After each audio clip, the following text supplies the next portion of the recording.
BJP में तो कोई बेस्ट फ्रेंड मुझे बनने का बड़ा शौक था। मुझे आईपीएस बनना था। नमस्कार दोस्तों, स्वागत है आपका प्रज्वल की पंचायत में। और आज हमारे साथ जुड़ चुकी हैं पंचायत करने के लिए दरियागंज वार्ड की निगम पार्षद और साथ ही दिल्ली महिला विंग आम आदमी पार्टी से प्रेसिडेंट। स्वागत है मैम आपका। Thank you so much. Thank you. कैसे हैं मैम आप? बस मैं एकदम ठीक हूँ। आप बताइए कैसे हैं? पहला ही क्वेश्चन मैम बड़ा मजेदार है। एक आम महिला से लेकर ये निगम पार्षद तक की कुर्सी पर बैठने तक का सफर कैसा था आपका? हाँ, ठीक था। सफर बड़ा संघर्ष का भी था। मैं कोई चुनाव तो मैं पहले फाइट कर चुकी हूँ। एमएलए अच्छा। का भी, एमपी का भी, कई सारी जिम्मेदारियों में भी रही हूँ। जी। और दिल्ली वुमेन कमीशन के 3 टाइम्स मैं मेंबर भी रही हूँ, सिटिंग मेंबर सेक्रेटरी जी। भी थी। तो मेरा सफर तो 15-16 साल की उम्र में शुरू हो गया था। तो मैं काफी टाइम से राजनीति में थी। 15-16 साल की उम्र से? हाँ, मतलब आपको 15-16 आपको साल की। शुरू से नेता ही बनना था? एक्चुअली जैसे ऐसा नहीं था, मुझे नेता हम्म। नहीं बनना था, क्योंकि मुझे बनने का बड़ा शौक था। मुझे आईपीएस बनना था। जी। पर मेरे पापा की स्थिति ऐसी नहीं थी, मेरे घर वालों की स्थिति जी। ऐसी नहीं थी, क्योंकि मैं बहुत गरीब घर से बिलोंग करती थी। जी। और एक मजदूर की बेटी थी, एक किसान मजदूर की बेटी थी। और मेरा तो एरिया ऐसा बुंदेलखंड है जहाँ पे जी। बारिश आती है तो 3 साल तक लगातार बारिश आती है, सूखा पड़ता है तो 3 साल तक सूखा ही सूखा पड़ पड़ जाता जाता है। जी। तो मेरे यहाँ की जो मिट्टी है वो बहुत ज्यादा उपजाऊ मिट्टी नहीं है, पानी की बहुत प्रॉब्लम होती, तो खेती किसानी में कुछ हो नहीं पाता था। तो मम्मी पापा मजदूरी करके हम लोगों को पालन पोषण करते थे। तो बहुत बुरी स्थिति थी। और जब मैं थोड़ा, क्योंकि मैं अपने गांव में हमारे स्कूल थे नहीं, तो मुझे बाहर जाना पड़ा पढ़ने के लिए, पास के गांव में। जी। तो वो गांव के लिए एक अनोखा था कि एक लड़की बाहर लड़की जा रही है लड़की बाहर पढ़ने के जाके लिए। पढ़ हाँ, रही है। जी। तो मुझे उसमें भी बहुत ज़्यादा फाइट करना पड़ा, बहुत सामाजिक फाइट करना बिल्कुल। पड़ा। सबसे ज़्यादा तो मुझे अपने घर से फाइट करना पड़ा, बिल्कुल। भाइयों से, माँ से, अपने परिवार से, अपने जी। रिश्तेदारों से, समाज से बहुत ज़्यादा फाइट करना यही मैं पड़ा। बोलने वाला था, सबसे बहुत पहले तो समाज आ जाता है। समाज से ज़्यादा अपने घर परिवार से, जी। रिश्तेदारों से फाइट करना पड़ा कि लड़की बड़ी हो रही है, आप क्यों जी। भेज रहे हो, क्यों भेज रहे हो। तो जब मैं 12-13 साल की थी, मुझे अच्छे से याद है, तब मेरे रिश्ते की बात चलने लगी थी, शादी वादी करने की बारह बात। तेरह साल हाँ, की वहाँ उम्र पे में? बाल विवाह वगैरह हो जाते हैं। तो बहुत ही फाइट किया, लेकिन मैं शुरू से ही बहुत ही मेरे अंदर एक आग थी। जी। तो जो गांव में मेरे ख्याल से किसी लड़की के अंदर नहीं थी, ना किसी लड़के के अंदर थी। तो मुझे ये था कि नहीं, मुझे कुछ करना है। दिख रहा है तो मैम। मेरा सपना दिख था रहा कि है। मैं एक आईपीएस बनूं। तो जब मैं धीरे धीरे बड़ी हुई, तो कई बार ऐसा होता था कि हम मेरी फीस 6-6 महीने तक स्कूल में जमा नहीं हो पाती थी। और जी। जब मुझे गांव से बहुत दूर था स्कूल, 10-12 किलोमीटर, तो हमारे पास टेम्पो के लिए और टांगे, गांव में टांगे भी चलते टांगे थे, चलते हैं। तो टांगे के लिए भी किराया नहीं होता था। तो जी। फिर मेरे को रियलाइज हुआ, मैं पैदल ही जाती थी, पैदल आती थी। बहुत बार ऐसा हुआ होता था कि पैदल जाना, पैदल आना, घर में खेती किसानी का भी काम करवाना जी। मम्मी पापा के साथ में। तो रियलाइज हुआ कि जब पापा मेरे 6-6 महीने तक मेरी फीस नहीं जमा कर पा रहे हैं, तो मैं यूपीएससी तैयारी कैसे कर पाऊंगी। बहुत ही महंगी बिल्कुल। बुक आती हैं। और फिर एजुकेशन बहुत कॉस्टली कोचिंग है, भी बहुत करनी पड़ती, कॉस्टली है बहुत मैम। कोचिंग। और फिर मुझे दिल्ली आना पड़ेगा उसके जी। लिए, यूपीएससी की तैयारी करने के लिए, क्योंकि वहाँ पे तो ऐसी कोई सुविधाएं थी नहीं। तो फिर मुझे अपना सपना तोड़ना पड़ा। आपका सपना टूटा नहीं है, मैं आपको बता रहा हूँ। मैंने फिर मैं आपकी राजनीति में आ गई। मैंने आपकी इंस्टाग्राम देखा ना, जब मैंने अच्छे से देखा, हाँ। आपका पूरा का पूरा रुतबा आईपीएस वाला है, आईपीएस नहीं, वाला। फिर बहुत मुझे सही है। अपना सपना को मानना पड़ा। फिर मैं इस अच्छा, उसमें आ जब गई। हम अपने इतने परिवार से आते हैं, मिडिल क्लास परिवार से आते हैं, हम्म। जब हम तो जब हम पहली बार बोलते हैं इलेक्शन लड़ना है, तो उनकी हम्म। क्या रिएक्शन होता है कि यार इलेक्शन लड़ना है? नहीं, जब मैं छोटी थी तो मैं अपने भाइयों से जिक्र किया करती थी कि मैं राजनीति में चली जाऊंगी अगर मैं आईपीएस जी। नहीं बन पाई। तो अब मैं सोच रही हूँ राजनीति में चले जाऊं। तो मेरे भाई वगैरह बहुत मजाक किया करते थे, अरे नहीं, तुम कैसे जाओगी, तुम तो एक गरीब परिवार की लड़की हो, राजनीति में बहुत बड़े लोग आते हैं, राजा महाराजाओं टाइप के लोग आते हैं, जो नेता होते हैं उसके बच्चे आते हैं, हर तुम मिडिल कहाँ से सफर क्लास कराओगे। यही है। मतलब जो फिर मैंने वहां पे, क्योंकि अपना मुझे घर का पालन पोषण करना था, जी। अपना भी पालन पोषण करना था, जी। एजुकेशन मुझे आगे करनी थी। तो मैंने अपने भाइयों की भी पढ़ाई मैंने करवाई, बात के अपने घर का भी सारा कुछ मैंने देखा। घर की जिम्मेदारी भी रही, अभी भी जिम्मेदारियां हैं घर की मेरे पर। हम्म। तो मैंने सहारा का काम शुरू किया। सहारा एलआईसी काम, एलआईसी जी। में कम काम किया, सहारा में ज्यादा काम किया। तो मैं जगह जगह हर दुकान दुकान दुकान दुकान कलेक्शन करती थी। किसी का महीने का था, किसी रोज का था, तो स्कूल के बाद कलेक्शन करती थी। उसमें बहुत टाइम तक काम किया, तो मुझे 1000, 1500, 500 रुपये मिल जाते थे महीने के। उसकी वजह से मैं अपना चलाती थी गुजारा। फिर धीरे धीरे करके थोड़ा और बढ़ने लगा। फिर फिर मैंने बहुत सारे मुद्दे उठाए, अपने एरिया के भी बहुत मुद्दे उठाए। एक दलित क्रांतिकारी सेना हम सारे यूथ जी। ने मिलकर बनाई थी। तो जो पूरे जिले के हमने लोगों को कलेक्ट किया। 16-16, 17-17 साल के बच्चे थे। लड़कियों में मैं अकेली थी, क्योंकि लड़कियां तो निकलती नहीं थी। तो कभी वुमेन राशन एम्पावरमेंट। कार्ड के, हाँ, मैं मेरे अपने घर, मेरे खुद के परिवार में राशन कार्ड, मतलब जी। हमारे समाज में राशन कार्ड की दुकान थी। हमने उसके खिलाफ भी मोर्चा खोल के उनको भी बंद करवा दिया भैया से। आज तक हमारी उनसे बातचीत नहीं है। तो घर बहुत परिवार के सारे, थे वो? हाँ, हमारे, हाँ, समाज मेरे घर के सामने ही थे, क्योंकि मैं देखती थी ना वो चीजें गड़बड़ कर रहे हैं। तो बहुत सारे चीजें हम धीरे धीरे पॉइंट उठाते गए। और बहुत बार खाने में बंद होती थी, नाबालिग की वजह से छूट जाती थी। और फिर धीरे धीरे जब बड़े हुए तो बड़े लट खाए, ऐसे लट खाए कि 6-6 महीने तक हम बिस्तर से नहीं उठ पाते थे।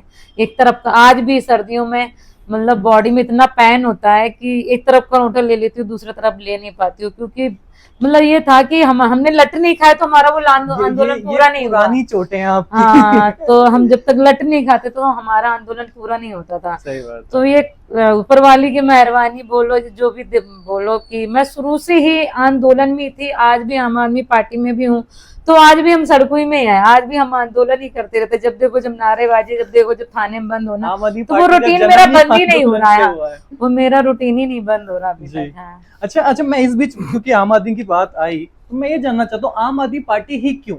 और भी पार्टियां थी आपके लिए? एक्चुअली उससे पहले मैं 2005-6 से मैं उदित राज जी के साथ जुड़ी हुई थी। तो उदित राज जी दलित मूवमेंट पे काम करते थे। उनकी अच्छा। पार्टी थी इंडियन जस्टिस जी। पार्टी, बट बहुत बड़ी पार्टी नहीं थी, छोटे लेवल की पार्टी थी। बट मुझे लगा कि ये इशू उठा रहे हैं, उनके बारे में मैंने पढ़ा था, देखा था, तो उनके साथ जुड़ी। उनकी पार्टी से मैं इलेक्शन भी लड़ी थी जब उनके पार्टी में थी। तो मैंने कई आंदोलन किए। मैं 2-3 बार जेल भी गई है, कि 1.5 महीने जेल भी रह के आई मैं। बिजली आंदोलन किए, पानी ये नेताओं आंदोलन को किए। जेल जाना जरूरी होता है क्या? आप देखो ना, अगर आप राजनीति करते हो तो आपका कर्तव्य होता है कि आप लोगों से जुड़े हुए मुद्दे उठाओ। बिल्कुल। तो मैं, एक बहुत बड़ा आंदोलन हुआ था बिजनौर में, तो वहाँ पे नहटौर में, तो वहाँ पे जूता चप्पल से लोगों ने अंदाजा लगाया था पब्लिक कितनी होगी। तो वहाँ पे कई महीने तक कर्फ्यू लगा रहा था। मैं जेल में थी, मेरे साथ में 26 लोगों के नाम आ गए थे। अभी तक केस चला था, अभी चल रहा है, और लोगों के नाम निकल गए, अभी हाल में ही निकले, मेरा भी चल रहा है। तो कितने साल पुरानी बात है? मैं ये 2010 में गई थी। फिर उसके बाद 2011 में भी जेल में गई थी, बिजनौर जेल में। 14-15 साल। हाँ, फिर एक लड़की का रेप हुआ था, मैं उसमें भी गई थी। तो वो बहुत बड़ा आंदोलन किया था, मतलब जिला बिजनौर का सबसे, अभी तक बोलते हैं कि अभी तक का सबसे बड़ा आंदोलन था जिला बिजनौर का। और वो ऐसा आंदोलन था जहाँ पे मेरे जो एडवोकेट थे, उन्होंने 15, 16, 17 साल केस लड़ा, एक चमन्नी नहीं ली मेरे से। और वहाँ पे सारे एडवोकेट मेरे लिए खड़े हुए थे, मतलब सभी एडवोकेट ने मेरे लिए फ्री में सपोर्ट किया उस समय। और जो मेरे वाले एडवोकेट थे, और फिर एक भैया और भी आए थे, उन्होंने सबने फ्री में केस लड़ा। तो क्योंकि वो इतना अच्छा, इतना बड़ा आंदोलन था कि लोगों को लगा नहीं, हमारे जनहित में काम कर रहे हैं। वहाँ के पब्लिक ने भी मेरा बहुत साथ दिया था, क्योंकि पुलिस ने जिस तरीके से मेरे साथ बहुत गलत किया, बर्ताव किया, मेरे कपड़े खींचते हुए, मुझे खींचते हुए अंदर ले गए, मेरे कपड़े उतर गए। तो 500-700 मीटर तक मुझे खींचा गया। तो पब्लिक भड़क गई, जिसकी वजह से बहुत ज्यादा पथराव हो गया था। पब्लिक को लगा कि जी हमारे लिए लड़ाई लड़ रही है, इसके साथ ही गलत हो रहा है। ये तो हमारे लिए आई तो थी। हाँ, तो उसमें बहुत आगजनी हुई थी, थाना भी जला था, बिजली घर भी जले थे। तो मेरे ख्याल से 3 बजे के आसपास आंदोलन शुरू हुआ था, ये पथराव शुरू हुआ था, रात के 11, 12, 1 बजे तक चलता रहा था। बहुत बड़ा आंदोलन था वो।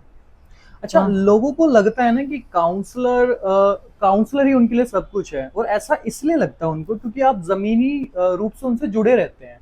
हाँ, ये बात तो है। तो वो अपनी ना सारी बातें आपको बताते कि मेरा ये वाला काम नहीं हुआ, ये भी आप करें, वो वाला नहीं हुआ, वो भी आप करें। तो एक बार आप देखिए, मैं आपको बताऊं, काउंसलर से देखो, पुलिस से रिलेटेड भी कुछ काम होता है तो लोग काउंसलर को याद करते हैं। एमपी का भी अगर काम होता है तो वो भी काउंसलर को बोलते हैं। एमएलए का कोई काम होता है वो भी काउंसलर को बोलते हैं। किसी भी डिपार्टमेंट का काम होता है लोग काउंसलर को बोलते हैं। अब मान के चलो मैं क्षेत्र में जा रही हूँ, अगर वो काम है एमएलए का, जल बोर्ड का हुआ, पीडब्ल्यूडी का हुआ, डूसुक का हुआ, तो ये जैसे ये बीएसएस का हुआ, ये जो काम होते हैं तो ये एमएलए के काम होते हैं। तो लोगों को लगता है कि जैसे हम जाएंगे कहीं पे अगर पानी नहीं आ रहा है, कुछ भी प्रॉब्लम हो गई, आप नहीं करवा, आपका मैडम काम है, आप ये करवाइयो। Exactly. तो हम ना वहाँ पे लोगों को बताते हैं ये एमएलए काम है ये, लेकिन फिर भी हम कोशिश करते हैं कि हम अधिकारियों थ्रू काम करवा दें कि लोगों को प्रॉब्लम ना क्रिएट हो। तो ये दिक्कत होती है, लोगों को ये लगता है कि मतलब देखो एमएलए की सीट तो बड़ी होती है तो मैं भी हो सकता है इतना ना करें, लेकिन काउंसलर उनके बीच में ही रहता है, तो हर आदमी जो है ना माई बाप काउंसलर को ही मानता है। छोटी छोटी चीजें छोटी छोटी काउंसलर, बात हाँ पे गली काउंसलर मोहल्ले से, में हाँ सबको आपका घर सब पता होता है एक तो काउंसलर चलो को बोलते हैं काउंसलर के घर नहीं पे मेरे घर में तो मैं जैसे और भी काउंसलरों जी। का काम करने का तरीका है, मेरा काम करने का तरीका थोड़ा अलग है। क्योंकि और काउंसलर क्या करते हैं कि मैं देखो बुराई नहीं कर रही हूँ किसी का, हर व्यक्ति का अपना अपना जी, तरीका बिल्कुल, होता है। बिल्कुल। क्योंकि मैं दिल्ली महिला आयोग में 7-8 साल रही हूँ, तो मुझे लगता है महिला आयोग का फायदा मुझे इसमें बहुत ज्यादा मिला, काउंसलर में बहुत ज्यादा मिला। और जितना मैं वहां पे मैंने सीखा है उसका मैंने बहुत ज्यादा यहाँ पे फॉलो Experience. किया। हाँ, तो और काउंसलर क्या करते हैं कि उनका ना दिन डिसाइड होता है कि जैसे शुक्रवार को आप सारे लोग आ जाओ, हमें हाँ बहुत कंप्लेन सारे लिख करते के दो, हैं, हाँ जी हाँ जी। हमें कंप्लेन हाँ। लिख के दो और ये करो वो करो। हाँ। वो आएंगे, आधा एक घंटा वेट करेंगे, काउंसलर साहब जब आएंगे फिर 1-1.5 घंटा और रहेंगे, फिर वो जाते समय घर में जाम में फंस गए 1 घंटा और 3-4 घंटा उनको लग जाता है, बिल्कुल। या 2 घंटा या आधा घंटा, जैसे भी टाइम बोलो। लेकिन मेरे यहाँ थोड़ा उल्टा है। आपके मेरे यहाँ यहाँ क्या पे है? हाँ, मेरे यहाँ पे मैं बहुत ज्यादा पब्लिक को अपने ऑफिस में बुलाना पसंद नहीं करती हूँ। मेरा क्या होता है, हमने ना एक दिन डिसाइड कर रखा है। अच्छा। एक दिन निजामुद्दीन ईस्ट का है, एक दिन हमारा निजामुद्दीन वेस्ट का है, एक दिन सुंदर नगर का, एक दिन हमारा झुग्गियों का है, फिर एक दिन दूसरे झुग्गियों का, एक दिन दरियागंज का है, एक दिन निजामुद्दीन बस्ती का। हमने ना ऐसे बना रखा है, दिन बाई दिन बना रखा है। तो मैं आप क्या खुद करती जाते हूँ, हैं ना? हाँ आप उनके एरिया में खुद जाते मैं हैं? देखिए रूटीन में तो हमारे सारे काम चलते ही रहते हैं, पूरे बिल्कुल, टाइम चलते हैं। बिल्कुल। तो मैं क्या करती हूँ, सुबह हम 10 बजे से राउंड रखते हैं, कई बार हम अर्ली मॉर्निंग भी रख लेते हैं, लेकिन 10 बजे तक क्या होता है सारे डिपार्टमेंट के हमारा पूरा स्टाफ आ जाता है।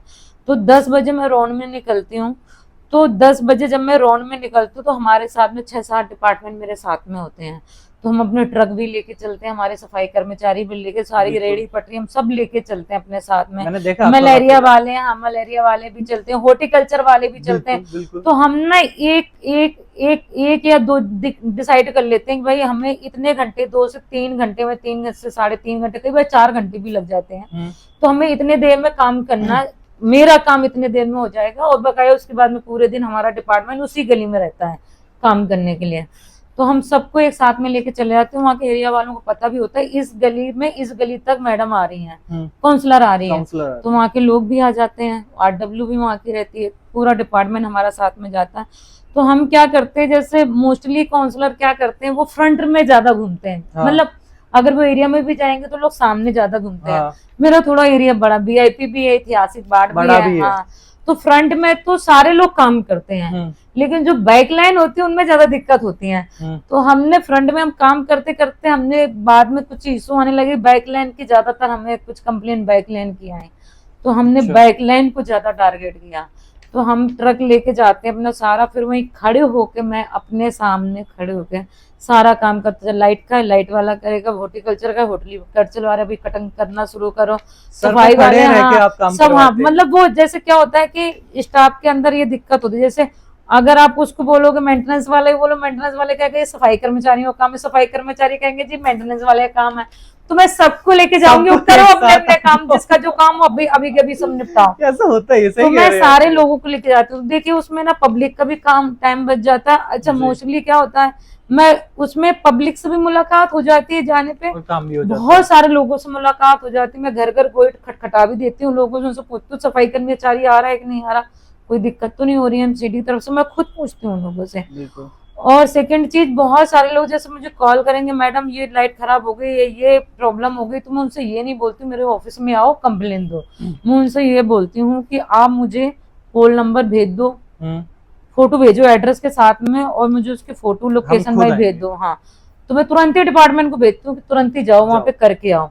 और अगर कोई बोलता है कि जी हमारे यहाँ पे ये खुद गया है, या रास्ता खराब हो गया है, या इसमें गड्ढा हो गया है, या सफाई नहीं हुई, मैं तुरंत ही वीडियो फोटो मंगवाती हूँ, तुरंत ही डिपार्टमेंट को भेजती हूँ। अगर डिपार्टमेंट, अगर कई बार 2-4 दिन से कर्मचारी नहीं पहुंचा है, तो वो कर्मचारी फिर उस एरिया में नजर नहीं आता है, वो उसको जाने ही जाना है। तो कोशिश मैं करती हूँ कि किसी को जानना ना पड़े, क्योंकि मैं कर्मचारियों के प्रति बहुत आपकी संवेदनशील हूँ। राजनीति और मैं कार्यशैली देखकर ना मेरे को बड़ा ऐसा लग रहा है कि काश सारे नेता ऐसे हो जाए, मेरे नहीं, को बड़ा सबका सही लग रहा है। देखो सभी अच्छे होते हैं, मेरे सबका को तरीका सही काम लग करने रहा है, का अलग अच्छा है। लग रहा है, कहने में सुनने में हाँ, बढ़िया लग तो रहा है। हम लोग ना इस तरीके से काम करते हैं। ठीक है। तो मैं फील्ड में ज्यादा रहना पसंद करती हूँ, ऑफिस में बैठने से ज्यादा फील्ड में बहुत ज्यादा पसंद करती हूँ ग्राउंड रहना, जीरो। लोगों से हाँ मिलना बहुत पसंद, लोगों की समस्याओं को हम हाथ ही हाथ, क्या होता है ऑफिस में आके ज्यादा आपको दिन में कितनी समस्या मिलेंगी, ज्यादा नहीं मिलेंगी। अगर आप एक साथ में जाते हो तो आप एक दिन में सबकी 100 सुन लेते हैं। समस्याएं आप सॉल्व करते हुए बिल्कुल चले बिल्कुल, जाते हो, एग्जैक्टली तो सही वो बात ज्यादा है। इम्पोर्टेंट होता बिल्कुल। है मेरे लिए। अच्छा, मैंने ना अभी शुरू करा है एक रैपिड फायर, लोग पहले से कर रहे हैं, मैंने हालांकि अब शुरू करा है, तो उसमें आपको एक, ठीक है, एक गेम है रैपिड फायर, उसमें खेलते हैं। भाई मुझे गेम में खेलना नहीं आता है। नहीं, खेलते हैं, ज्यादा। मजा आएगा। हाँ, कौन सा ऐसा काम है जो आप बिल्कुल नहीं करना चाहते लेकिन लोग आपसे जबरदस्ती करवाते हैं? ऐसा तो कोई है नहीं, मेरे से जल्दी कोई जबरदस्ती करवा नहीं फिर पाता भी कुछ काम। तो होगा, लोगों के मन से कर देते हैं। नहीं, मैं मेरे से कोई जल्दी जिद नहीं कर पाता। आप अपने बेमन से कौन सा काम करते हैं? मैं करती नहीं बताना हूँ पड़ेगा जल्दी। मैम, बताना नहीं, मैं पड़ेगा। करती हूँ नहीं, ऐसा कोई ऐसा काम नहीं करती हूँ जो मैं बेईमान से करती हूँ। ओके। अगर चीज गलत है तो मैं गलत है, सही है तो सही। अगर जैसे बहुत बार होता है कि कोई मेरे पास आएंगे कि मैडम ये वाला काम आप हमारा करवा दीजिए, तो मैं बोलूंगी नहीं ये नहीं हो सकता है, तो वो कहेंगे नहीं जी आप उससे सिफारिश कर दो, इससे सिफारिश। अगर मुझे सही लगेगा कि ये हाँ सिफारिश करने वाला है, मुझे ऊपर अधिकारियों से बात करना चाहिए, ये पब्लिक हित में है या इनके घर परिवार के हित में है, तो मैं करती हूँ। अगर मुझे लगेगा नहीं Good faith। इससे जो है ना पॉलिटिकली सामाजिक हर चीज में ये नुकसानदायक है, गलत तरीके से मेरे से काम करवाने के लिए बैठा, मैं साफ मना कर देती हूँ, आप जा सकते हो, मैं बिल्कुल नहीं करूँगी। Okay, next question. सुबह का पहला फोन किसका आता है, किसी बड़े पॉलिटिशियन का या किसी कंप्लेंट करने वाले का कि मैम मेरे घर के बाहर कूड़ा है, मेरी गली के बाहर कूड़ा है, किसका आता है? देखिए बड़े पॉलिटिशियन का ऐसा तो कुछ है नहीं, मतलब पार्टी के ही लोगों के पार्टी के कॉल आते लीडरशिप हैं, का? पार्टी ऐसा मतलब वो नहीं है जी। कि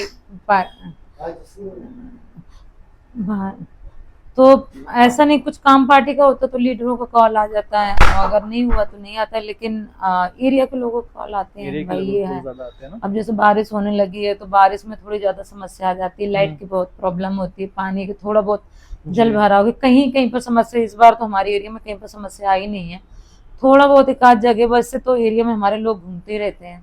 सुबह सुबह ज्यादातर मैं ही कॉल करती हूँ अपने अधिकारियों को कि जाओ जाओ यहाँ यहाँ यहाँ यहाँ, ये देखो कर्मचारियों को, मैं ही सुबह से फोन लगाना शुरू कर देती हूँ सबका। Okay, next question. आम आदमी पार्टी में आपका बेस्ट फ्रेंड कौन है?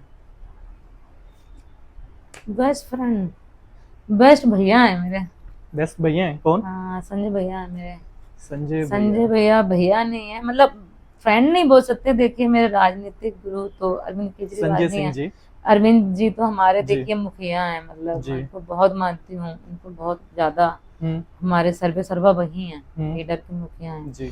लेकिन जैसे फैमिली वाला अगर आप बोल सकते हैं ना, परिवार वाला है जी। तो वो संजय भैया है, मेरे बड़े भैया हैं।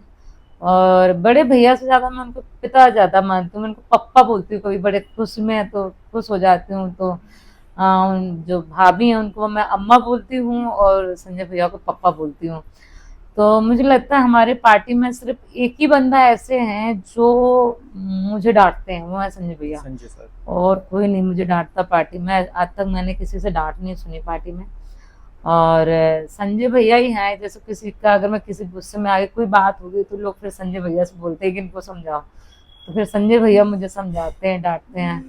वो बंदा है, वो मतलब मेरा एक ऐसा रिश्ता है कि अगर वो मुझे हजारों के बीच में झापड़ भी मार दे तो मैं कभी उनको रिप्लाई नहीं दे सकती, मैं उनको इतना प्यार करती हूँ। क्या बात है मैम। मुझे लगता है कि वो मेरा राजनीतिक मेरा रिश्ता नहीं है उनसे, वो मेरा मतलब एक अलग ही है। कभी कभी लगता है कि कभी मैं मतलब काश मैं इनकी खुद की बेटी होती, मुझे ऐसा फील होता है। बहुत बढ़िया, बहुत अच्छी बात। अच्छा, बीजेपी में आपका बेस्ट फ्रेंड कौन है? बीजेपी में तो कोई बेस्ट फ्रेंड नहीं है। सदन में कोई तो मिलता होगा? मैं सदन में अच्छा इसमें हाँ, सदन में काउंसलर वाले में, काउंसलर में हो गया या कोई वैसे नहीं मैं वो तो कभी मेरे से मिले खुद हो? ही बचते हैं सारे बीजेपी वाले, मेरे कौन खास दोस्त होंगे, ऐसे कोई नहीं है मेरे खास दोस्त। पर अच्छा। हाँ मैं बीजेपी में अटल बिहारी वाजपेयी जी को बहुत मानती हूँ। हाँ जी। और सुषमा स्वराज जी को काफी मतलब उनके स्पीच वगैरह सुनती थी तो उनको बहुत, लेकिन हाँ मैं अटल बिहारी जी की किताबें मैंने थोड़ा बहुत पढ़ी हैं, उनकी स्पीचेस बहुत सुनती हूँ। कभी अगर मैं बिल्कुल। स्टेटस में या किसी भी चीज में, अगर फेसबुक में या कहीं पे आ गया तो मैं सुनती हूँ। अगर यूट्यूब में कहीं पे आ गया, मैं अटल बिहारी वाजपेयी जी को सुनती हूँ। और मुझे लगता है कि उनके जैसा, मैं देखिए वो बीजेपी में थे, मुझे लगता है उनके जैसा हर पार्टी में लीडर होना चाहिए। बिल्कुल, ये सारी पार्टियां आज बहुत भी बोलती है, बिल्कुल सत्य बहुत है, ही, मैं बिल्कुल उनको सत्य है। बहुत मानती हूँ। Okay, next question. मैंने आपकी एक वीडियो देखी थी यहाँ आने से पहले, जिसमें आप गाय को ना मोदी जी के बर्थडे पे कुछ पटका पहना रहे थे, तो मैटर सोल्व हो गया आपका? मैटर क्या सॉल्व हो गया, ये कहते हैं जी गाय हमारी माता, ये गाय के दम पे, कभी राम मंदिर के दम पे, कभी धर्म के नाम पे ये वोट लेते हैं। हाँ और गाय को बोलते हैं जी हमारी माता है। हाँ। अरे भाई, आपकी गाय माता तो आपने सड़क में क्यों छोड़ रखा है? सारी गाय सड़कों में घूम रही है, आप बिलीव नहीं करोगे। आप बाहरी दिल्ली में चले जाओ, आप साउथ दिल्ली की इधर चले जाओ, बदरपुर साइड चले जाओ, आपको सड़क में 2 4 6 गाय एक्सीडेंट में पड़ी हुई मिलेंगी। और वो इतनी बुरी स्थिति होती है उन गायों की, उनका कोई इलाज करने वाला नहीं होता है। कूड़ा खा रही है, गंदगी खा रही है गाय। आप किस गाय माता की बात कर रहे हैं? आप उसी गाय माता की रक्षा नहीं कर पा रहे हो। आप उस गाय माता के नाम पे आप वोट ले रहे हो, आप गाय माता के भक्त बने बैठे हो। अरे कैसे भक्त हो? तुम्हारी माता तो सड़क में पड़ी घूम रही है, सड़क में डली हुई, उनकी इतनी बुरी हालत हो रही है। तो आप, हमारा ये था कि भाई आप जो है ना गाय माता के लिए आश्रम बनवाइए। आप इतना फंड, हर चीज, आपके सारे विधायक करप्शन में करप्शन खाते चले जा रहे हैं। आप जो है इतना करप्शन कर रहे हैं। अभी देखो चावल घोटाला आ गया, हॉस्पिटल का घोटाला आ गया, बहुत सारे घोटाले आ रहे हैं। कम से कम गाय माता का ही भला कर दीजिए। आप वो भी नहीं करने को तैयार हो। तो गायों की स्थिति सच में बहुत बुरी पड़ी हुई है। बहुत सारी गाय तो भूखे मर रही हैं और बहुत सारी मर गई हैं पन्नी पन्नी खा खा के। कहीं इंजेक्शन खा रही, कहीं पन्नी खा रही, गंदगी खा रही हैं। और गायों की सच में स्थिति बहुत खराब है दिल्ली में। ये बात मैं आपकी मानूंगा। ओके, थोड़ी सी डीप कन्वर्सेशन कर लेते हैं, इसके बाद रैपिड राउंड हुआ हमारा खत्म। Thank you. मैम, आपकी वार्ड में सबसे बड़ी दिक्कत क्या है, सफाई की या जल भराव की? क्योंकि मानसून आते पूरी देखिए ना, आज सफाई, भर देखो सफाई में तो मैं खुद ही सड़क सड़क घूमती हूँ जी। तो सफाई में तो मैं बहुत ज्यादा सिंसियर रहती हूँ सफाई के मामले में। क्योंकि मैं जब खुद काउंसलर खड़े होकर सफाई करवा रहा है जी, तो डिपार्टमेंट को भी थोड़ा दहशत रहती है। और प्लस मेरा ना ऐसा भी है, जब मैं राउंड में जाती हूँ उसके अलावा भी मैं घूम जाती हूँ। मतलब कभी मैं बाइक से एरिया में घूम जाती हूँ, कभी मैं गाड़ी से एरिया में घूम जाती हूँ, मैं कहीं पर भी चली जाती हूँ, फिर मैं देख के आती हूँ कि बहुत बार क्या होता है कि जब मुझे कोई बता भी दिया कि भाई ये चीज है, तो मैं डिपार्टमेंट से भी जिक्र नहीं करती हूँ, पहले मैं खुद ही जाके देख के आ जाती हूँ। अच्छा, तो मेरा ये ऐसा नेचर है। तो सफाई अकेले के रेकी मामले भी कर लेते हैं आप? हाँ, पहले मैं कर लेती हूँ। अरे छापा मारने की आदत है ना मुझे, महिला आयोग में थी। महिला आयोग में भी थे आप? हाँ। तो वो कर लेती हूँ। तो अब जल भराव की, जब मैं काउंसलर बनी थी तो बहुत ज्यादा दिक्कत थी जल भराव की। फिर सेकेंड टाइम, क्योंकि जब मैं नई नई बनी थी तो मुझे इतनी ज्यादा नॉलेज नहीं थी चीजों की। धीरे धीरे धीरे धीरे मुझे नॉलेज आई सारी चीजों के। और फिर सेकेंड टाइम एक बार बारापुला नाला फट गया था हमारे यहाँ पे। तो मेरे यहाँ पे जंगपुरा ए, जंगपुरा बी, भोगल तो खैर मेरा एरिया नहीं है, वो भी एरिया भरा था। निजामुद्दीन ईस्ट भरा, निजामुद्दीन वेस्ट भरा। मैं खुद रात रात के पंप में जाती थी, यहाँ से पानी में डुबकी, मतलब यहाँ तक जाती थी मैं, मेरे हस्बैंड। और मतलब वो सीन बहुत, मंजर बहुत खतरनाक वाला था जब बारापुला नाला फटा था। ये नाला से ना मेरा पूरा एरिया, मेरे वार्ड में ना 2-3 नाले हैं। तो मेरा वार्ड हमेशा रिक्सी जोन में रहता है। लेकिन मैं पिछले साल से जब मुझे चीजें समझ में आ गई, तो पिछले साल से अब मैं क्या करती हूँ कि मैं डिपार्टमेंट तो करता है जो करता है, मैं उनके भरोसे नहीं रहती हूँ। मैं मतलब मैं ये नहीं बोलती हूँ कि मैं छोड़ नहीं देती, डिपार्टमेंट तो काम करता, मैं डिपार्टमेंट भरोसे छोड़ती नहीं हूँ। मैं और मेरे हस्बैंड, मैं अपने हस्बैंड को भी लेके जाती हूँ, मतलब आप भी जाओ तो एक एरिया वो देखता है, एक एरिया मैं देखती हूँ।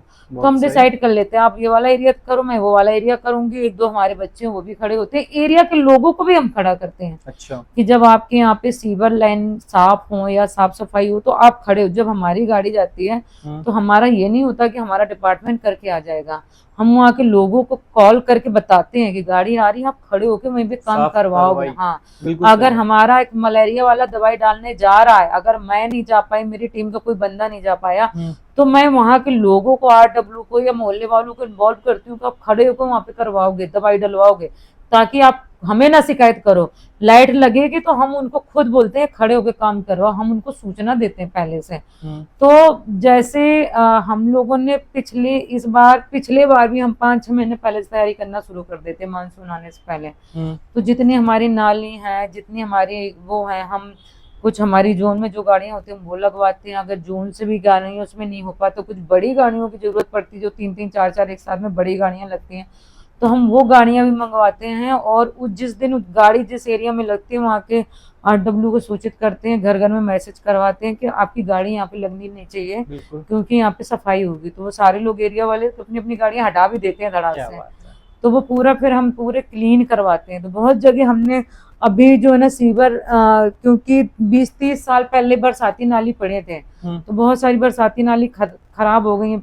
बहुत पहले से कुछ इंक्रोचमेंट भी चलता था, तो लोगों ने घरों के अंदर भी वो नालियां ले ली। तो अब कुछ नई नालियां हम बनवा रहे हैं, लेकिन ज्यादातर एरिया हमने क्लीन करवा दिया। तो इस बार अभी जो बारिश हो रही है, कहीं पे हमें बरसात की प्रॉब्लम कहीं पे आई नहीं है, कहीं पर भी नहीं आई।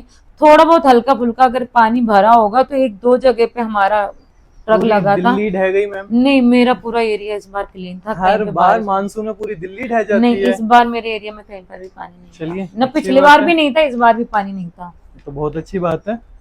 अच्छा, अक्सर ना पार्षद कहते हैं कि ब्यूरोक्रेट हमारी बात नहीं सुनते, इट इज ट्रू? नहीं, बात तो सही है कि बहुत ब्यूरोक्रेट जो है ना घुमाते बहुत ज्यादा है, बहुत घुमाते हैं, बहुत बेवकूफ बनाते हैं। आज हो जाएगा, कल हो जाएगा, ये हो जाएगा, पता चला महीनों काम नहीं हुआ है। तो MCD में देखो, MCD थोड़ा धूर्त डिपार्टमेंट तो है, इसमें कोई दो राय नहीं। डिपार्टमेंट के MCD क्या, सारे डिपार्टमेंट ऐसे होते हैं, सारे डिपार्टमेंट ऐसे होते हैं। मैं MCD को नहीं बोलती हूँ कि मतलब ये है। तो आप एरिया के काउंसलर कैसे हैं जी? देखिए, कुछ गुने चुने ही काउंसलर होते हैं, या आप MLA में भी देखोगे, आप काउंसलर में भी देखोगे, आपकी लीडरशिप कैसी है, आप काम करने में कैसे हो। जैसे मैं हूँ, मैं पूरे टाइम एरिया में रहती हूँ, तो डिपार्टमेंट भी डरता रहता है भाई, अगर नहीं हुआ तो कब तमाशा मैडम करने कोई भरोसा नहीं है। सही बात है। तो बहुत बार उसका भी असर पड़ता है कि आप काम करने में कैसे हो। तो आप जब पूरे टाइम एरिया में रहते हो तो डिपार्टमेंट भी डरता है, फिर आपको काम कराना भी आना चाहिए।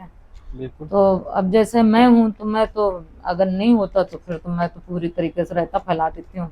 मेरा थोड़ा है नेचर में, मैं गुस्से आ जाती हूँ, बहुत ज्यादा भड़क जाती हूँ। नहीं, ये काम नहीं, ये तो रील पे देखते हैं, ये तो रील पे देखते हैं। मेरा है थोड़ा सा काम करने के मामले में, थोड़ा सा मेरा है पैशन, है ना। वुमेन पावर इन पॉलिटिक्स को लेकर आप क्या सोचते हैं? वुमेन पावर, महिला सशक्तिकरण राजनीति में मेरा मानना है रिजर्वेशन तो मिल गया महिलाओं को। खैर अभी MP MLA में नहीं मिला है, मैं तो चाहती हूँ उसमें भी मिलना चाहिए। बट रिजर्वेशन में मैंने एक चीज देखा है, मिलने के बाद भी जो महिलाएं डिजर्व करती हैं, वो चाहे प्रधानी का हो। एक कल्चर है बहुत पुराना इंडिया में, प्रधानपति। नहीं, मैं वही बता रही हूँ, जो महिलाएं डिजर्व करती हैं, जो महिला वाकई में अगर उनको मौका मिले तो वो बहुत अच्छा काम कर सकती हैं। और मैंने देखा है कि जिस ओहदे पे महिला है, चाहे आप IAS देख लो या IPS देख लो, किसी भी डिपार्टमेंट में आप देखो जहाँ पर महिला है, एक तो वहाँ पे करप्शन 0% आपको मिलेगा, उस कुर्सी में आपको करप्शन 0% मिलेगा। और सेकंड चीज, महिला ना बहुत अच्छा काम करती है, वो अपने आप को प्रूव करने की कोशिश करती है कि देखो मैं घर भी संभाल सकती हूँ, मैं परिवार को भी मैं समाज को भी संभाल सकती हूँ, मैं चेंज भी कर सकती हूँ। तो एक महिला को एक तो मौका मिलता नहीं, जब उसको मौका मिलता है तो वो बहुत अच्छे से काम करने की कोशिश करती है। तो राजनीति में मैंने देखा है कि बहुत बार जैसे हम लोग अपने दम पे आए यहाँ पे, बहुत संघर्ष करके आए। बिल्कुल, बहुत सी महिलाएं अच्छी हैं, बहुत डिजर्व करती हैं और उनको पार्टी को टिकट देना चाहिए। बट वो कई सालों से बेचारी संघर्ष कर रही हैं, आंदोलन कर रही हैं, झंडे उठा रही हैं, लेकिन लास्ट मोमेंट में जब चुनाव का टाइम आता है तो क्या होता है कि आदमी मोस्टली हर जगह पुरुष चुनाव की तैयारी करते हैं, उसके बाद 6 महीने पहले परसीमन हो गया तो जी परसीमन हो गया जी, उसकी बीबी है तो उस नेता के वजह से उसकी बीबी को टिकट दे दिया जाता है। तो वो बीबी बेचारी हमेशा जब सदन होता है, मीटिंग होती है, तभी उसी में जाती, बकाया उसका पति चलाता है। पंचायत तो इस चीज में मैं थोड़ा सा वो करती हूँ कि ये बहुत गलत है और इस चीज को सारी पार्टी को चेंज करना चाहिए। जो डिजर्विंग महिलाएं हैं उनको पावर देनी चाहिए, उनको टिकट देना चाहिए। अगर डिजर्विंग महिलाएं नहीं आई ना तो फिर चेंजेस नहीं आ पाएगा। और महिलाओं को अगर जिस दिन पावर दे दी जाए, बरोबरी की पावर दे दी जाए, तो मुझे लगता है कि इस इंडिया में ना करप्शन सबसे कम होगा और बेहतर काम होगा इंडिया के अंदर। मैं सहमत हूँ आपके साथ, मैं भी यही मानता हूँ। ठीक है, अगले साल एमसीडी की इलेक्शन है, उसको लेके आप कैसे देखते हैं कि कैसा चल रहा है आम आदमी पार्टी का? एक्चुअली बीजेपी में करप्शन बहुत ज्यादा है और बीजेपी से सारे लोग तंग आ चुके हैं बहुत ज्यादा। तो मुझे लगता है कि और जो आम लोग है ना, वो बीजेपी से बहुत ज्यादा परेशान हो गए। देखो, कभी ये ओजोन लेके आ जाते हैं, कभी ये झुग्गी झोपड़ी तोड़वा रहे हैं। आप ये बताओ, दिल्ली जो है ना 70%, 60 से 70% अनथराइड उसमें एरिया में बसी हुई है, कच्ची कॉलोनियां बहुत ज्यादा, और ये अभी से नहीं बसी, सैकड़ों मतलब कई सालों से बसी हुई है।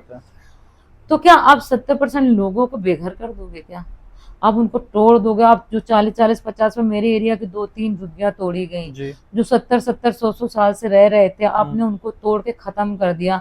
आज वो बेचारे, उनको तो बोर्ड में लिस्ट में नाम तक नहीं दे रहे हैं। इन्होंने पहले बोला था जी हम इनको जहाँ झुग्गी वहां मकान देंगे। इनके सारे विधायक के जो कैंडिडेट चुनाव लड़ रहे थे, वहां पे गए, नौटंकी की, एक दिन वहां पे रुके, रात के रुके, टेंट वेंट लगा के उनको पिज्जा खिलाया, बर्गर खिलाया, कार्ड बना के देके आए, जहाँ झुग्गी वहां मकान। जिस घर में जहाँ झुग्गी जहाँ मकान का कार्ड देके आया, सबसे पहले वही झुग्गी टूटी। तो सारी झुग्गी वो सबसे पहले तोड़ने का काम इन लोगों ने किया। तो देखो, ऐसा जो सच में हुआ है? हाँ, ऐसे ही काट दिया सबसे अरे पहले मैं आपको दिखा दूं, मेरे यहाँ पे जिनके कार्ड देके आए, उनको सबसे पहले मकान तोड़े। तो वो लोगों को अगर देखो ना, एक अगर गरीब के लिए, मीडियम क्लास, मीडियम लोगों के लिए अगर बेहतर सरकार है तो वो आम आदमी पार्टी की सरकार है। और वो इस चीज को मानते हैं कि भाई आम आदमी पार्टी की सरकार गरीबों के लिए, मीडियम क्लास के लिए बहुत अच्छी है। और बीजेपी में ना, तो मुझे लगता है इतना करप्शन का होड़ मचा हुआ है। आप ना किसी भी विधानसभा में आप जा करके ना विधायक के आरटीआई डलवा दो, किसी भी विधानसभा में जहाँ पे बीजेपी का विधायक है, आप उसकी सड़कों को डलवाओ, उसके जो सीएमडी फंड मिला आप उसमें डलवा दो, सब में डलवा दो।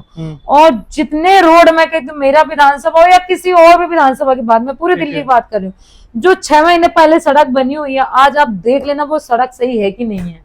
हर सड़क पूरी खत्म पड़ी है। मेरी विधानसभा में जितनी सड़कें बनी सारी खत्म हो चुकी हैं, क्योंकि वो सड़क में क्या है, कमीशन जाता है 20 से 30%, एमएलए को जाता है, डिपार्टमेंट का भी वो होता है। तो वो इतनी बुरी स्थिति में एक होता है, जब वो बनता है, इनका प्रपोजल बनता है, तो उसमें होता है कि सड़क टूटेगी फिर बनेगी, इतने इंच की सड़क बननी चाहिए। अब मान के चलो सड़क बननी है 5 इंच 6 इंच की, और सड़क बन रही है 2 इंच 2.5 इंच की, तो 2.5 इंच वाली सड़क बचेगी कहीं? और बिना तोड़ के आप बना रहे हो सड़कें। तो करप्शन बड़ा हाई लेवल पे है। तो इनको लग रहा है कि जी हमारी सरकार एक बार बन गई, जितना लूट सको लूट लो। अब ये लूटने के चक्कर में ना ये सत्यानाश कर रहे हैं पब्लिक का, और पब्लिक का सत्यानाश होगा तो पब्लिक जहर से बाद है। तो केजरीवाल जी आपका कमबैक हो रहा है या नहीं हो रहा है? देखिए, मुझे पब्लिक जो है ना अभी साइलेंट तरीके से बैठी है, बहुत ज्यादा मतलब गुस्से में है बीजेपी वालों से। और वो 100% देखो, आज भी ना भले बहुत लोग खुल के बोल रहे हैं, बहुत लोग खुल के नहीं बोल रहे हैं, कहीं ना कहीं दबाव में भी रहते सत्ता के, लेकिन वो पसंद वो केजरीवाल जी को ही करते हैं। और दिल्ली के 70% जो महिलाएं हैं ना, वो केजरीवाल जी के ही भक्त हैं। आप कुछ भी कर लो, वो वोट केजरीवाल को ही देंगे। जिस तरीके से उन्होंने इस बार करप्शन करके, पुलिस का यूज करके, गुंडागर्दी करके, और जितने वो थे क्या बोलते हैं क्रिमिनल लोगों को एरिया में वो किया, चुनाव आयोग का यूज किया, एमसीडी का यूज किया, सारे हथकंडे अपना के चुनाव जीते हैं। और बहुत ज्यादा मार्जिन से नहीं जीते, 2-2, 3-3, 400-400 वोटों से या 1-1,000, 2-2,000 वोटों से ये जीते हैं। तो मुझे लगता है कि वो हम कवर कर जाएंगे, और इस बार देखना हम एमसीडी में भी जीतेंगे, और हम जो है उसमें भी आएंगे, क्या बोलते हैं विधानसभा में भी हम आएंगे। ओके, मेरा लास्ट क्वेश्चन, ठीक है, मैसेज फॉर यूथ, जो यंग बच्चे राजनीति में आना चाहते हैं, उनके लिए आप क्या कहना चाहेंगे? देखो, यंग बच्चों को राजनीति में आना चाहिए। पहली बार एक आंदोलन हुआ, काकरोच पार्टी वालों ने जो आंदोलन किया, मुझे सच में मुझे दिल से बड़ी खुशी हुई। हमें भी उम्मीद नहीं थी। देखिए, हम लोग राजनीति में इतने सालों से, राजनीति में बहुत सारे आंदोलन हुए, बहुत सारे आंदोलन खत्म हुए, किसी को भी पता नहीं था यह आंदोलन इस मोड़ तक जा सकता है। बहुत बड़ा आंदोलन हुआ, बच्चे घर से निकले, लट पड़े, वो बड़े लट खाने बाद और उग्र हो गए। कुछ बच्चे तो कह रहे हैं और जी अंकल हमें लट मार रहे तो बता दो। वीडियो थी, आई थी, आपने देखा? कह रहे जी मैं प्रोटीन पाउडर, हाँ वो मारो मारो। तो बहुत सारे बच्चों ने ये आंदोलन था, एक आंदोलन बहुत अग्रेसिव भी आंदोलन था, मीडियम भी आंदोलन था, और प्लस हंसी मजाक तरीके से भी करके आंदोलन को ना हर रूप देखने को मिले इस आंदोलन में। हर रूप मिला, ऐसा नहीं था कि एक ही रूप था, हर रूप मिले। तो बच्चे पहली बार निकल के आए सड़कों में। देखिए हर आदमी चाहता है कि झांसी की रानी पैदा हो, सुभाष चंद्र बोस पैदा हो, चंद्रशेखर आजाद पैदा हो, सारे पैदा हों, लेकिन मेरे घर में नहीं, पड़ोस के घर में पैदा हो।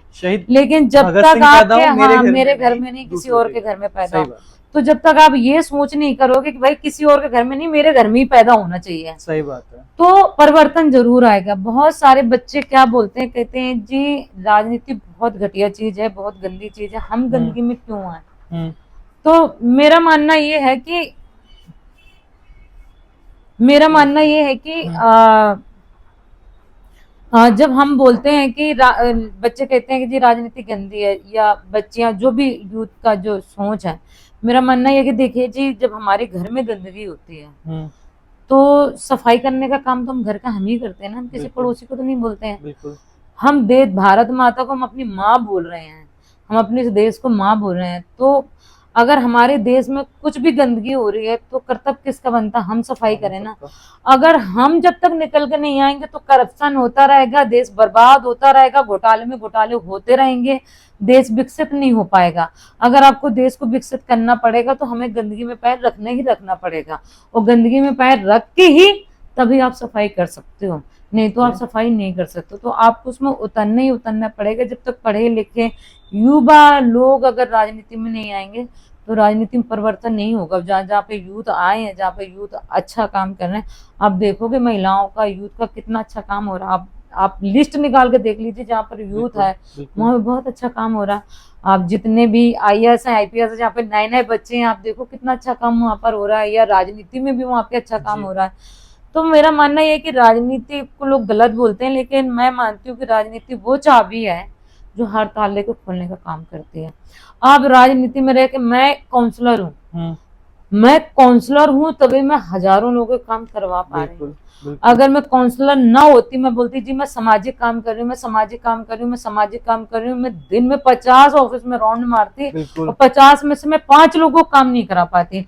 आज मैं राजनीति में हूँ, राजनीति में रह के मैं आज एक ओहदे में आ गई हूँ, तभी मैं हजारों लोगों को काम कर पा रही हूँ, नहीं तो नहीं कर पाती। तो इसलिए अगर आपको समाज का, क्षेत्र का, देश का परिवर्तन करना है तो आपको राजनीति में तो आना ही आना पड़ेगा, और आना चाहिए। और मैं खासतौर से लड़कियों को बोलना चाहती हूँ कि लड़कियों को तो ज्यादातर आना चाहिए, बिल्कुल आना चाहिए। और मुझे बड़ा खुशी होती है, मैं महिला विंग के अध्यक्ष हूँ, अभी कार्यकारिणी अध्यक्ष हूँ।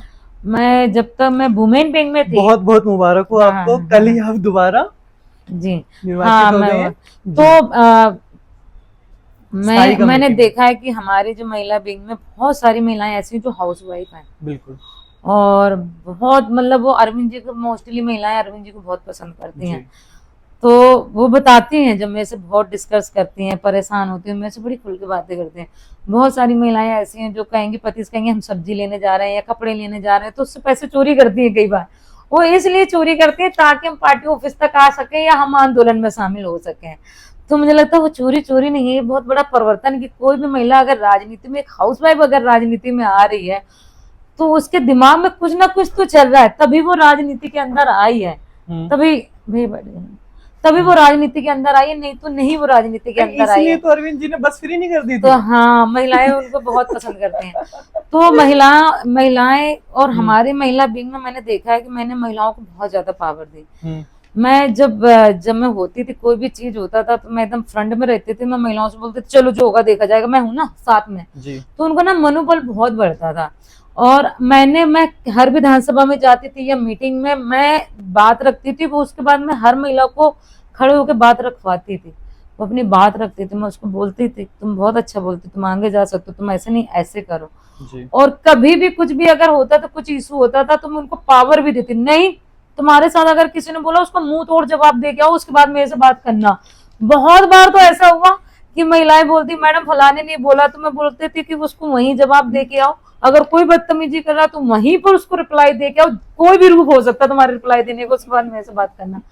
तो हमारे आम आदमी पार्टी में इतनी खतरनाक महिलाएं हैं। एक बार मैंने देखा प्रदर्शन हमारा हो रहा था, तो हमारी 2 महिला नेता थी हम्म, और 8 पुलिस वालों ने ऐसी उनको ना वो कर रखा था। उसमें से एक एसएचओ भी उसमें अच्छा। साथ में था। हम लोग पार्टी ऑफिस पर हमारा प्रदर्शन हो रहा था हाँ और हमारी 2 महिलाओं ने 8 पुलिस वालों को पीछे फेंक दिया। तो मुझे इतनी खुशी हुई दिल से, मैंने बोला शायद तक तू जीत गई, जीत गई यहाँ पे। तो मतलब हमारे महिला विंग में भी आम आदमी पार्टी में बहुत ही दबंग, बहुत बुलंद, और अगर एक पढ़ी लिखी महिला भी नहीं है, अगर आप उससे भी बात करोगे ना तो आप बोलोगे इनको क्या खिलाया है, मतलब इनके अंदर क्या इतनी आग है। बहुत अच्छी हमारी महिला विंग की जी। सभी महिलाएं। चलिए, बहुत बहुत धन्यवाद मैम आपका, आपने थैंक अपना यू सो कीमती मच, समय दिया। Thank you so much. तो दोस्तों, ये थी प्रज्वल की पंचायत। अगर आपको भी ये वीडियो अच्छी लगी हो, इसको लाइक करो, शेयर करो, सब्सक्राइब करो। मैम ये ना मेरे कहने से करते नहीं है वैसे, तो एक बार आप बोल नहीं, दें मैं तो आपको कर सबको लेंगे। बताना चाहूंगी, प्रज्वल पंचायत को आप लोग सब लोग सपोर्ट करिए, इनके चैनल को लाइक करिए और शेयर इनको करें, फॉलो सब्सक्राइब करिए, करें। इनको शेयर करिए, क्योंकि ये युवा हैं। अभी मेरे से बात कर रहे थे, इन्होंने 2 बार यूपीएससी के लिए भी एग्जाम दिए हैं और एक यूथ को मौका मिलना चाहिए अपनी, और मुझे बड़ा अच्छा लगा इनसे मिल करके। और अगर ऐसे यूथ हर तरीके के काम करने के तरीके होते हैं, ये अपना समाज तक बात पहुंचाना चाहते हैं, जो बेहतर काम कर रहे हैं, जो एरिया में अच्छे अच्छे काम कर रहे हैं, तो उनके तक जा रहे हैं। मैं कहना चाहूंगी एक बच्चा है जो निकल के इस फील्ड में आया, आप इस बच्चे का, इस युवा का सपोर्ट करें। Thank you so much. Thank you so much ma'am. जय हिंद, जय भारत।